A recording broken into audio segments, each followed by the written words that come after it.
छगन भुजबळ मंत्रिमंडळ बैठकीपासून दूर. मंत्रिमंडळ बैठकीला भुजबळ अनुपस्थित. महायुतीच्या ताज्या आदेशामुळे ओबीसी नेते भुजबळ नाराज.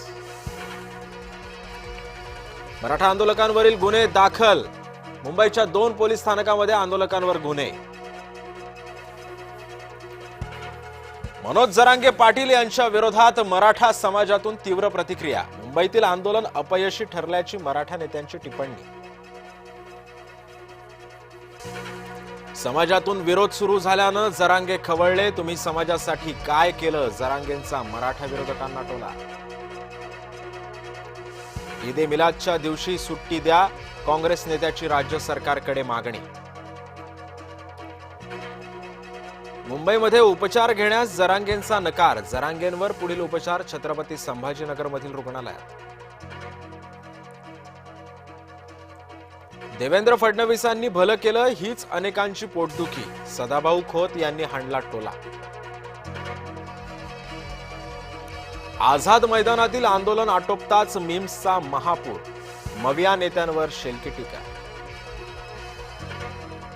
गॅझेट लागू करून होणार काय? ओबीसी नेत्यांचा थेट सवाल.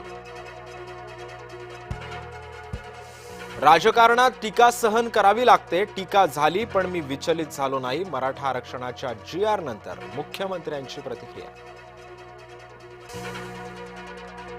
रशियाचं तेल झालं आणखी स्वस्त. रशियाचं तेल बॅरल मागे सुमारे $4 कमी होणार. अमेरिकन आयात शुल्काच्या संकटात भारतासाठी नवी संधी. ओबीसींनी आंदोलन करू नये अशी विनंती. मुख्यमंत्री देवेंद्र फडणवीसांचं आवाहन.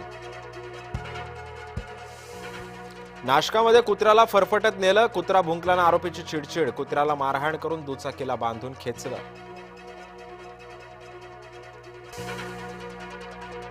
मुंबई गोवा महामार्गावरील वाहतूक मंदावली. माणगाव बस स्थानक ते मुगवली फाट्यापर्यंत वाहनांच्या लांबच लांब रांगा. मुलीच्या राजकारणाला कंटाळून बापाकडून हकालपट्टी. तेलंगणाच्या राजकारणात नवी घडामोड. राज्याला 4 दिवस मुसळधार पावसाचा इशारा. कोकणासह मध्य महाराष्ट्र विदर्भामध्ये पावसाचा अंदाज. लालबागच्या राजाच्या दरबारात भेदभाव कशाला? लालबागच्या राजाच्या दर्शनाविरोधात मानवाधिकार आयोगाकडे तक्रार दाखल. अफगाणिस्तानच्या भूकंपामध्ये आणखी 200 जण ठार. मंगळवारी अफगाणिस्तानात पुन्हा भूकंप. 5 वर्षांपासून उमर खालीद तुरुंगातच. 5 वर्षांनंतर सुद्धा न्यायालयाकडून उमरला जामीन नाहीच. यमुनेचा जलस्तर वाढल्यानं दिल्लीमध्ये घुसलं पाणी. लोक गाळ्यापर्यंत पाण्यात बुडाले. दिल्ली यमुने काठच्या घराच्या छताला लागलं पाणी. सोलापुरात प्रशिक्षणार्थी पोलिसांना विषबाधा. विषबाधेमुळे 170 जणांची तब्येत खालावली.